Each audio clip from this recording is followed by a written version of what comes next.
Okay, good afternoon to everybody. I'm happy to participate to this event, Film My Design, and I'm really very sorry not to be with you physically, but it's just important to have the opportunity to discuss together with Francesca Molteni and to be virtually with you in these days. So I'm Silvia Robertazzi. I'm from Milano Design Film Festival. I'm co-founder and a co-curator. Francesca Molteni is a director, but she's a philosopher. She attended university in Milano. And in which specific area? Because I never call you. In theoretical philosophy with a thesis about Kandinsky. Oh, wow. So it was an original topic for my kind of studies, let's say. It was the exploration of how and why Kandinsky moved from figurative paintings to abstract paintings. So it was still into images somehow. Yeah, so focusing su spirituale dell'arte. I don't remember. I don't know the English title, but it's quite a topic book for our work. So we can suggest to our audience to read it because it's quite important. Okay, and then you practice, and when you decided or you understand that your work, your attitude was to become a director, a film and video director. Let's say that it was not really a decision. Somehow it was life that brought me to that way, to that situation. I was into philosophy, studying images somehow. So images were my languages mostly. And I was writing for a few magazines, nothing special. I was starting with the dream of writing also. So once I read an advertising say that they were hiring 15 students for a TV production course made by the Lombardy region, and I decided to apply, saying they will not take me because I'm not into filming, I'm not into photography, I'm just a philosopher, just graduated in philosophy, not a philosopher. And it happened. So it was the beginning in Italy of a very important era because of the new technologies, little cameras. There were a few journalists like Gabanelli that were starting to use their own camera, doing also the video journalism, let's say, and not just the writing or the director job. And so I decided that, okay, let's start and let's see what happened. And I was very lucky because I found a very interesting job and profession and a love for this work. And year by year, you arrive to New York to a school, a specific school about film and direction. That was very important for your work and for your also probably idea or what you want to do. You're right, it was very important. I was working for Rai, for the Italian national television, doing a journalism program, and I decided that somebody told me about this specific course at NYU, New York University, at the School of Professional and Continuing Studies. So it was not a university or a college. It was something for people that were working but would like to get deep into some subjects and understand a few more let's say, professions or specific topics. And I applied to this course that was very helpful for me, first of all, because I shot with a real 16 millimeters camera. That never happened in Italy, even if you are Wim Wenders or whatever. It's very, very, let's say, there's a kind of, it's a holy profession. You are like a god if you use that kind of camera. And it's not true. I learned in the US that you go, you shoot, you come back, you made your mistakes, you have a certain amount of films that you can use, so you cannot shoot everything. So you are into certain rules, but you learn how to do also with a very professional camera like that. And I understood also, because we had to shoot our short film at the end of the course, that fiction movies, filming in a more Hollywood traditional way was not my story. Because I love the documentaries, I love reality. I don't think that my fantasy can recreate a reality, as the reality is full of interest, of richness, of people, life, and everything. So I was more into that kind of profession, more into documentary. And coming back to Milan, let's say after that course, design was looking for the first, let's say, films, movies, documentaries. There was a lot to do, and there were few people that were able to match design with film or architecture with film. So it was somehow my destiny, and I went back to what my family is doing in design with the company, in a new company after working with other production companies. In a new company, MUSE, which was founded in 2009, so many years ago, for producing and filming design and architecture in a different way somehow, with more attention to the Italian tradition, so the great masters of Italian design and architecture. So I decided that somehow there was some space also to practice and to experiment in design with a film. What does it mean to interview a normal people, and what you can switch when you are in front of a important architect or a designer? There is something that you learn from the other experience, and you can introduce also in your normal work, in your normal interview. It's true that when you meet a normal person, you enter into the life of a person who is not used to have cameras and people interested in their life.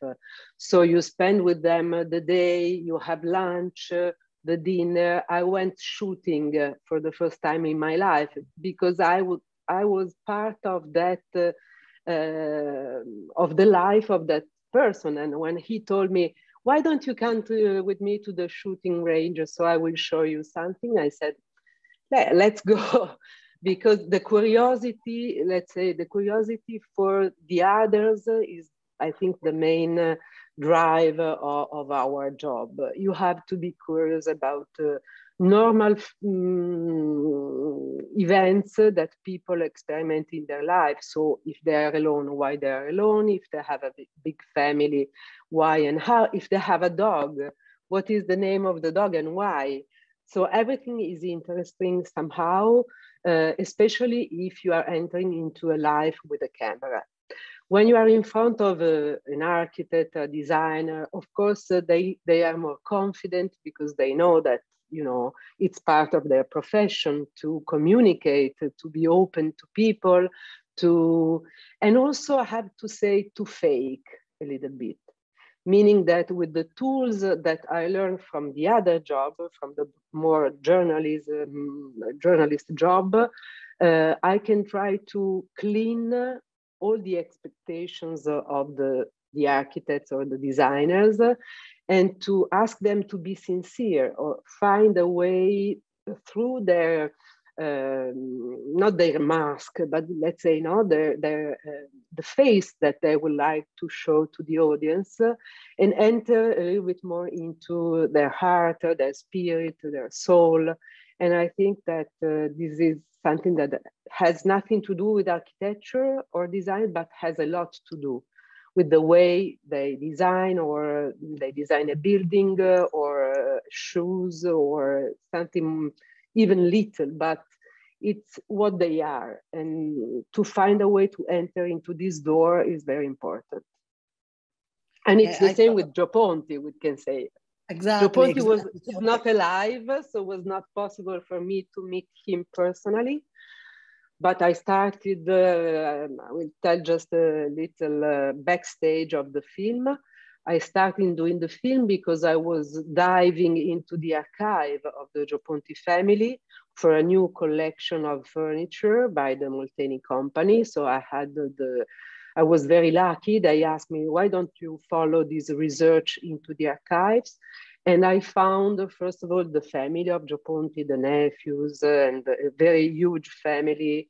The daughters and the son were still alive. So I met what Gio Ponti left on earth, let's say, physically. Then I met him through the images, the text, the photograph, and I found the drawings an incredible universe that Gio Ponti was able to transform into something physical that was still there. Many pieces were not in production anymore. He was not so well known as he is today. In 2010, 11, when I started the research, Gio Ponti was not a big name of architecture. It's incredible, but it was mainly known abroad, so outside of Italy. The archive received a lot of requests of images and exhibitions and things from the US, from Tehran, from Asia, from Japan, all over the world. But Italy was a little bit let's say, forgotten, because he was a difficult person, a very successful designer and architect. And I think that one of the reasons is that you need some time, let's say, calm sea to understand one of your main masters. It takes time. It's not so easy as it is to recognize a big from New York or from another place in the world. So I discovered the fantastic mind of Gio Ponti, and I felt in love. That's why I called the documentary Loving Gio Ponti. That was also a little bit provocative, because many people and many, especially professors from the university, were not in love with Gio Ponti. And it took 10 years now to make it more clear that he's one of the great masters, as Leonardo da Vinci was in the Renaissance time. He was the Leonardo of the last century, I think, because he was able to match different languages to work with designs, architecture, Corriere della Sera, so the editor. He was the founder somehow of Domus in 1928, which is incredible to think today. He was a journalist, he was a teacher, he was able to design from a little spoon to a city or a big architecture. He designed a fantastic plan for Milano Verde, for a green Milano, after the reconstruction that was not built, it was just a project.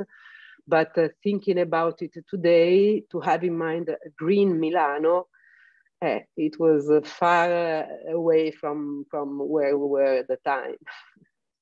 Do you think so that today will be possible to have a personality like Gio Ponti, because he embraced really a lot of different professions, and probably the times were more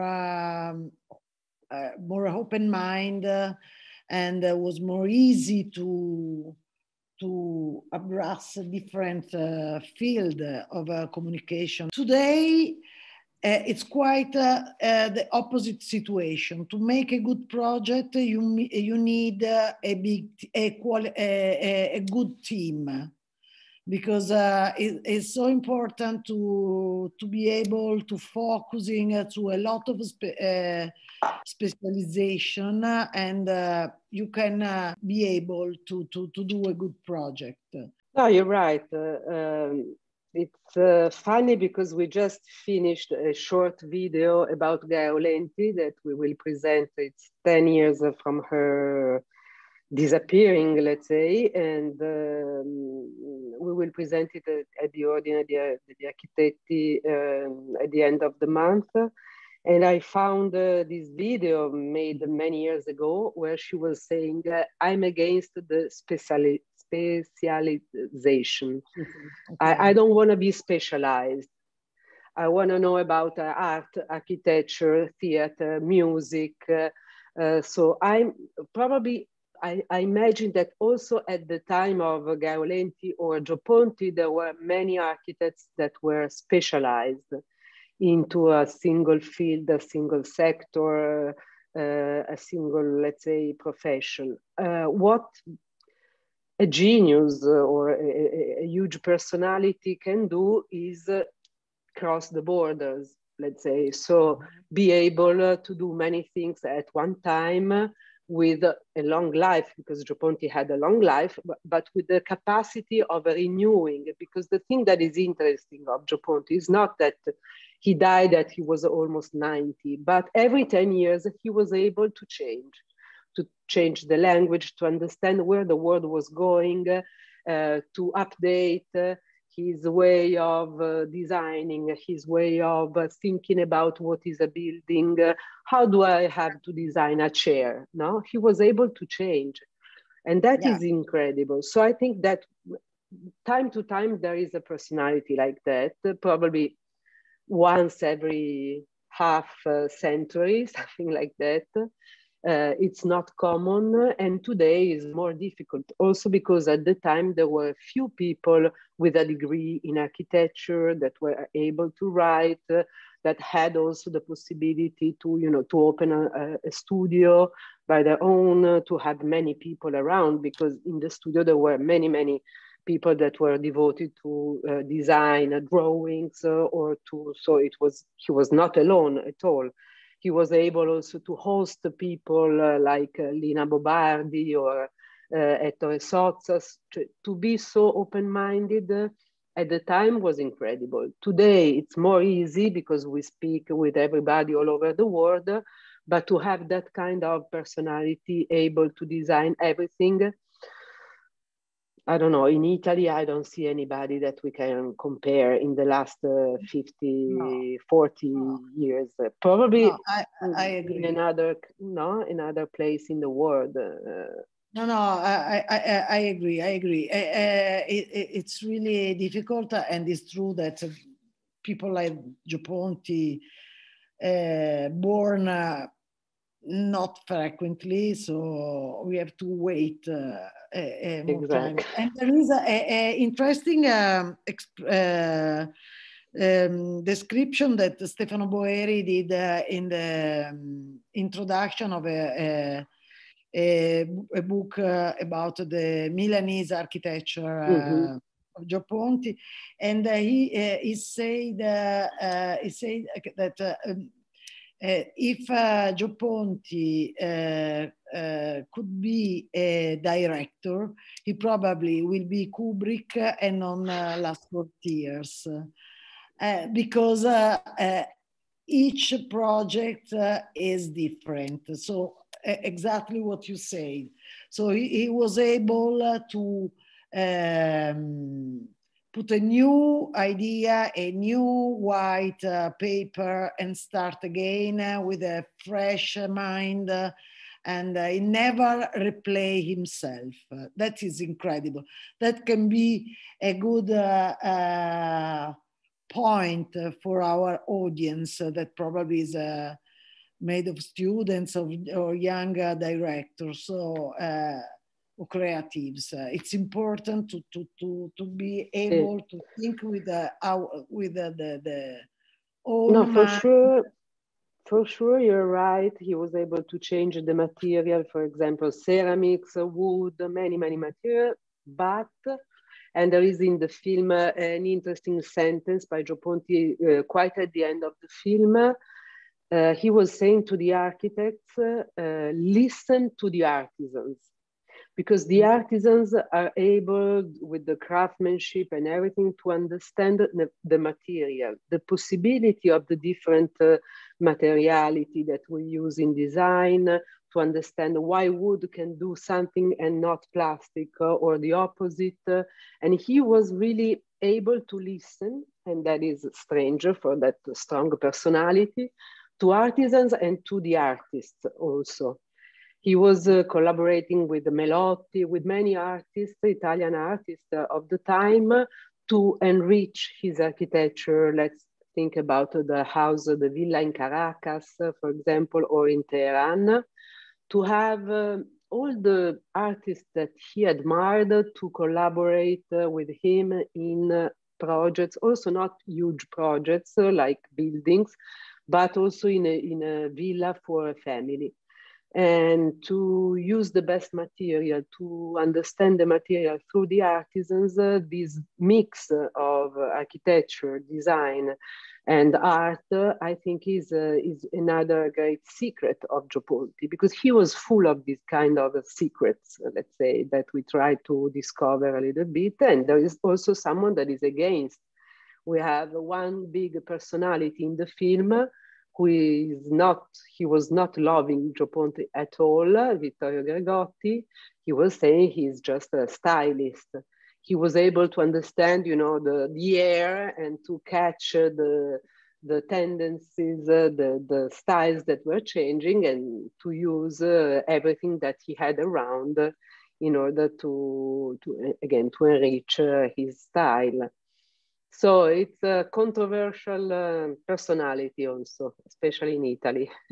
Just to close, if you have to do Loving Gio Ponti now, you will do in the same way, or you will change something after 5, 6 years? I was lucky because there was nothing before this documentary. There was an old TV program by Rai, but Gio Ponti was alive at the time. So it was an interesting, actually, TV program. Un'ora con 1 hour with Gio Ponti, with many different personalities, not just from art and architecture, of course.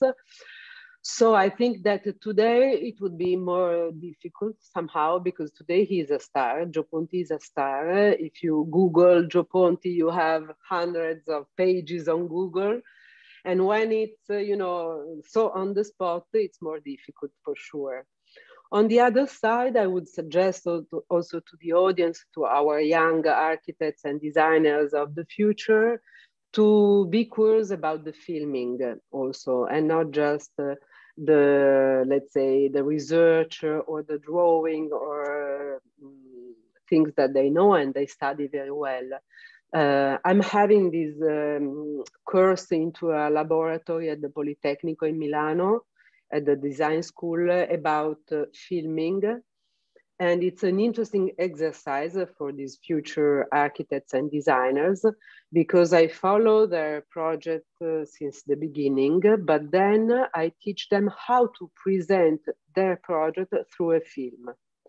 So not having just a typical PowerPoint or the drawings or the standard presentation of their project, but also to understand how they can use a different language to be more communicative, to convince the professors, to give them a better mark. So to express in 2 minutes, because they have to stay into 2 minutes, how to present a project by themselves through a video. It can be an animation, it can be graphics, it can be fiction, every language is allowed, let's say, but I have to present me a story, a concept, a storyboard, and to understand how they can use this language in the future for their profession in order to, let's say, have more skills and to convince their future clients to buy one of their projects. So I think it's an interesting part of and they're all very, I have to say, I'm surprised by how it's easy for them to have a final result, which is most of the time very interesting, even if it's not a long teaching that I can have with them. Fantastic. No, so probably the new generation are more able to navigate in this new world, and they are able also to jump some steps and arrive directly to the focus. Thank you, Francesca, for your time and this conversation.